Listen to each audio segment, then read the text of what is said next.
के साए में चले, कितने बड़े अल्लाह के वली होंगे। बगदाद में जब वाज कहते थे तो गौसे आजम ने अपने दोस्तों से कहा, चलो अल्लाह के वली का वाज सुनने चल रहे हैं, चलो अल्लाह के वली की तकरीर सुनने चल रहे हैं। आज हम जलसों में आते हैं तो मजे के लिए आते हैं, फला खतीब आया है देखते हैं क्या बोलेगा, फला शायर आया है देखते हैं क्या बोलेगा।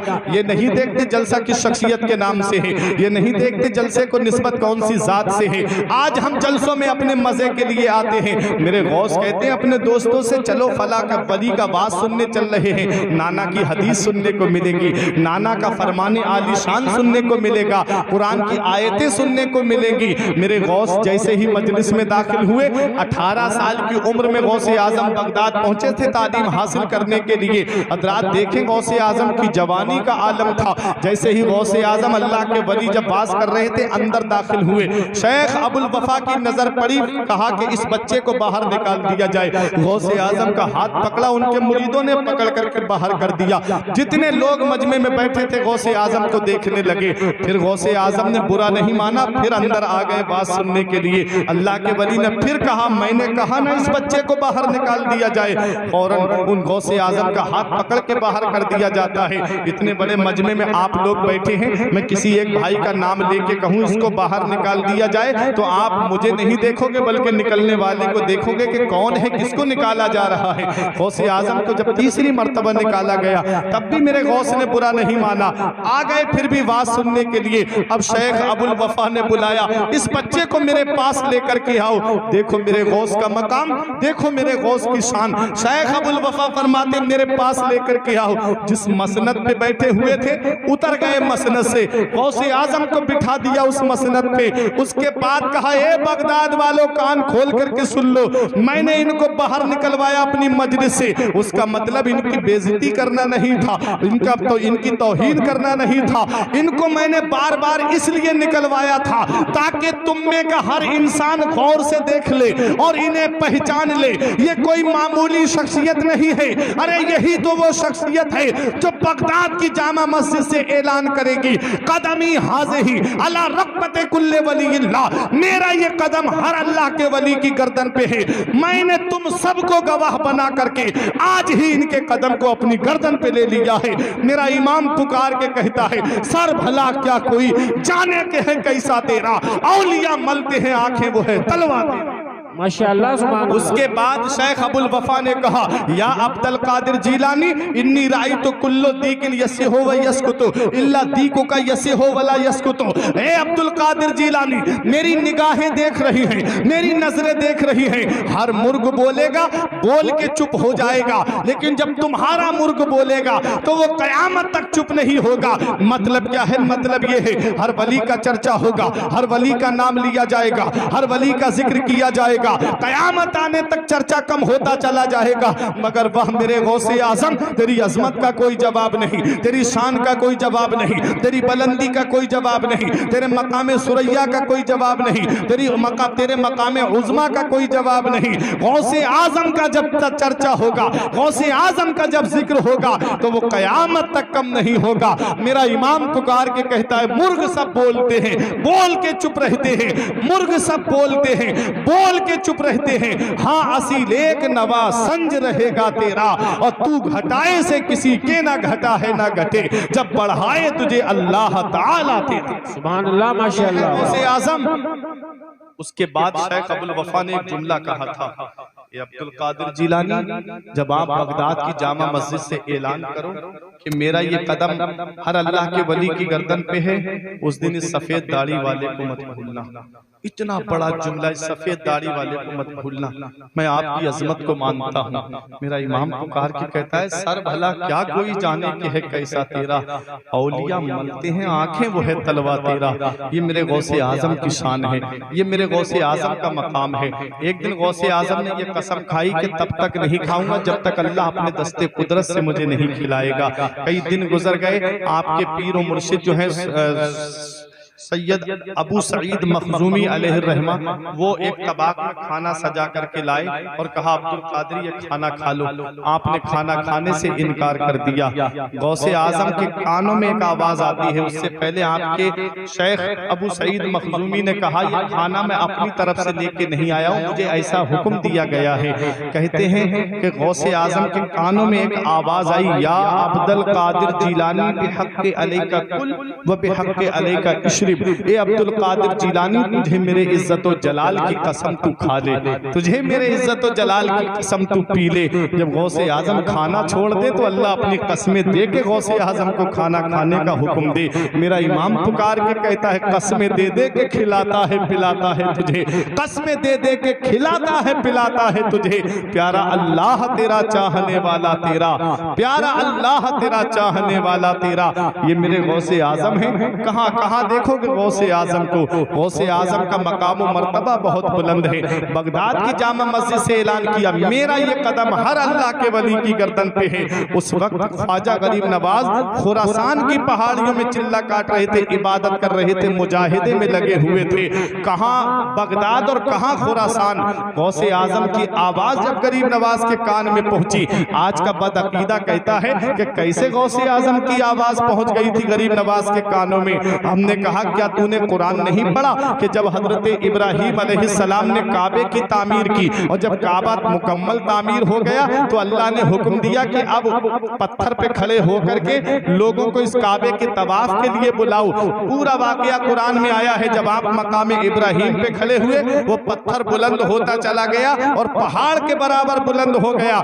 इब्राहिम अलैहिस्सलाम ने उस पहाड़ पे खड़े होकर के कहा था कि उस पहाड़ पे खड़े होकर के इब्राहिम अलैहिस्सलाम ने कहा ऐ लोगों आओ अल्लाह के घर के तवाफ के लिए आओ। अल्लाह ने आवाज को पूरी दुनिया में पहुंचा दिया। इब्राहिम अलैहिस्सलाम ने कहा मौला मेरी आवाज पूरी दुनिया में कैसे पहुंचेगी। तो आवाज आती है, आवाज लगाना तुम्हारा काम है और पूरी दुनिया में पहुंचा देना परवरदिगारे आलम का काम है। इब्राहिम अलैहिस्सलाम की आवाज को अल्लाह ने पूरी दुनिया में पहुंचा दिया। जो बाप की सुल्बों में थे वो बाप की सुल्बों से कह रहे थे लब्बैका अल्लाहुम्मा लब्बैका। जो माँ के रहमों में थे वो वहां से आवाज लगा रहे थे लब्बैका अल्लाहुम्मा लब्बैका।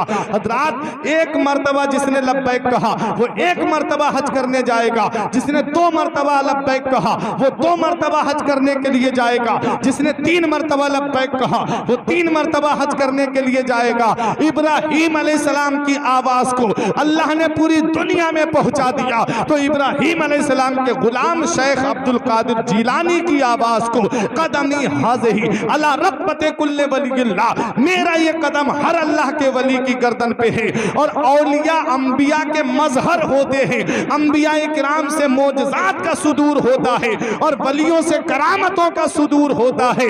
और मेरे गौस फरमाते हैं हर वली किसी ना किसी नबी के नक्शे कदम पे होता है और मैं मदीने वाले मुस्तफ़ा के नक्शे कदम पे हूँ। हजरात तो गौसे आजम की आवाज को अल्लाह ने पूरी दुनिया में पहुंचा दिया। गरीब नवाज खुरासान की पहाड़ियों से ऐलान करते हैं ऐ मेरे गौसे आजम आपका कदम सिर्फ मेरी गर्दन पे ही नहीं है बल्कि मेरे सर पे भी है, मेरी आंखों पे भी है, मेरे दिल पे भी है। बरेली के इमाम की नजर मुफ्ती आजम की नजर पड़ती है तो पुकार के कहते हैं ये दिल ये जिगर है, ये आंखें ये सर है, ये दिल ये जिगर है, ये आंखें ये सर है, जहां चाहो रखो कदम गौसे आजम, क्या बात है कदम गौसे आजम। रात गौसे आजम का मकाम व मर्तबा बहुत बुलंद है। गौसे आजम की शान बड़ी बुलंद वाला है। गौसे आजम ने जब ये कहा मेरा ये कदम हर अल्लाह के वली की गर्दन पे है, ख्वाजा गरीब नवाज रजी अल्लाह ताला अन्हु ने कहा, ख्वाजा गरीब नवाज रजी अल्लाह ताला अन्हु ने कहा क्या कहा कि मेरे सिर्फ गर्दन पे ही कदम नहीं है बल्कि मेरे सर पे भी है, मेरी आंखों पे भी है, मेरे दिल पे भी है। तो मेरे गौस ने फरमाया गयासुद्दीन का बेटा सबकत ले गया, गयासुद्दीन का बेटा सबकत ले गया। फरमाया जालतु का सुल्तान अल हिंद या मुईनुद्दीन, ऐ मुईनुद्दीन तुमने जो मोहब्बत का इजहार किया है कि सिर्फ मेरे गर्दन पे नहीं मेरे सर पे भी है, मेरी आंखों पे भी है, मेरे दिल पे भी है, तो ऐ मुईनुद्दीन जाओ हमने तुम्हें हिंदुस्तान का बादशाह बना दिया। क्या बात है, सुभान अल्लाह। बगदाद के गौसे आजम से तमगा मिला के जाओ, हमने तुम्हें हिंदुस्तान का बादशाह बना दिया। इसीलिए शायर कहता है कुर्सी पे कोई भी बैठे राजा तो मेरा ख्वाजा है। बाबर अपने से बादशाह बना, नाम मिट गया। हुमायूं अपने से बादशाह बना, नाम मिट गया। शाहजहां अपने से बादशाह बना, नाम मिट गया। लेकिन क्या वजह है कि 800 साल गुजरने के बाद भी कोई भी हुकूमत हो पहले चादर गरीब नवाज की बारगाह में पहुंचाती है, फिर उसके बाद में कुर्सी पे बैठती है। क्या वजह है? क्योंकि सब जानते हैं कि कुर्सी पे कोई भी बैठे राजा तो मेरा ख्वाजा है। इस हिंदुस्तान पे जिसकी हुकूमत चल रही है वो अजमेर के गरीब नवाज की हुकूमत चल रही है। प्यारे मुसलमानों, तो गौसे आजम को ये मकाम कैसे मिला? गौसे आजम को ये मर्तबा कैसे मिला? गौसे आजम को ये शान कैसे मिली? तो सुनो, हर बेटे की कामयाबी में उसके वालिदैन का हाथ होता है। हर बेटे की कामयाबी में उसके माँ बाप का हाथ होता है। आज माँ बाप जो है वो औलाद को अच्छी तरबियत नहीं देते। आज माँ बाप जो है वो औलाद को अच्छी तालीम नहीं देते। यही वजह है कि वो बुढ़ापे में आंसू बहाते हैं कि मेरी औलाद मेरे काम नहीं आ रही है। गौसे आजम के जरा माँ बाप को तो देखिए, गौसे आजम के वालिदैन की क्या शान है। गौसे आजम पैदा ही ऐसे घराने में हुए हैं। नाना देखो हजरत अब्दुल्ला सौमई, बहुत बड़े अल्लाह के वली। गौसे आजम के वालिद शेख अबू स्वालेह मूसा जंगी दोस्त, बहुत बड़े अल्लाह के वली। आपकी फूफी आयशा बहुत बड़ी अल्लाह की वलिया। आपकी वालिदा उम्मुल खैर फातिमा बहुत बड़ी अल्लाह की वलिया। ऐसे वलियों के गुलशन में गौसे आजम की विलादत होती है। हजरात जरा देखें, माँ बाप की जरा शान तो देख ले। गौसे आजम के सिर्फ एक सेब खाया था, गौसे पाक के वालिद ने भूख लग रही थी, दरिया में आ रहा था। भूख की वजह से आपने थोड़ा सा सेब खाया, अंदर से दिल ने ज़मीर ने झंझोड़ करके कहा, हे अबू स्वालेह क्या कर रहे हो? इस सेब का कोई मालिक होगा और उस मालिक की बगैर इजाजत के तुमने सेब खा लिया। ये तकवा था, ये परहेजगारी थी।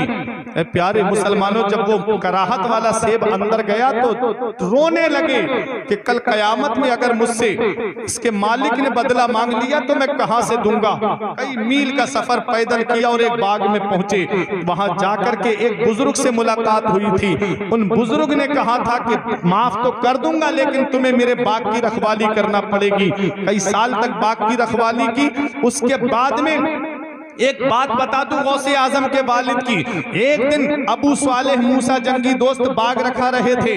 अब्दुल्ला सौमई के कुछ दोस्त आ गए, कहते हैं फल खिलाओ अपने बाग के। जब फल ला करके दिए तो जिस फल को खाएं कोई फीका निकल जाए, कोई फल खट्टा निकल जाए। कहते हैं कैसा नौकर तुमने बाग में रखा है जिसके पता भी नहीं है कि कौन सा फल मीठा है और कौन सा खट्टा है। तो अब्दुल्ला सौमई ने कहा, बेटा क्या तुझे पता नहीं है कौन से पेड़ पे मीठा फल आता है, कौन से पेड़ पे फीका फल आता है? तो गौसे आजम के वालिद का जवाब सुनो। फरमाते पता उसे होता है जो खाता है। मैंने तुम्हारे बाग का एक भी फल चक्कर के नहीं देखा है।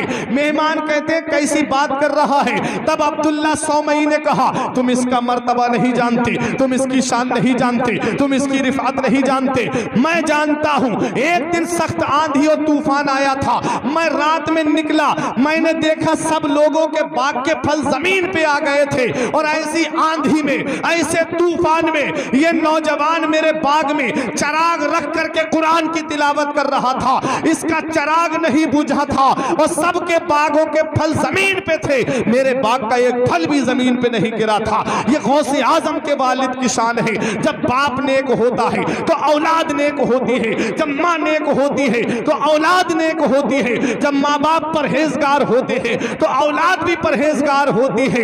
इसीलिए प्यारे मुसलमानों, जब माँ फातिमा होती है तो बेटा नेज़े पे चढ़ के कुरान सुनाने वाला हुसैन होता है। और जब माँ उम्मुल खैर फातिमा होती है तो बेटा बगदाद का गौसे आजम होता है। माँ जब माह नूर बीबी होती है तो बेटा गरीब नवाज होता है। माँ जब नेक होती है तो बेटा सैयद सालार मसूद गाजी होता है। माँ जब नेक होती है तो बेटा हिंदुस्तान की सरजमीन पर बेहतरीन आलिमों में जाना पहचाना जाता है, जिसे दुनिया आला हजरत के नाम से जानती है।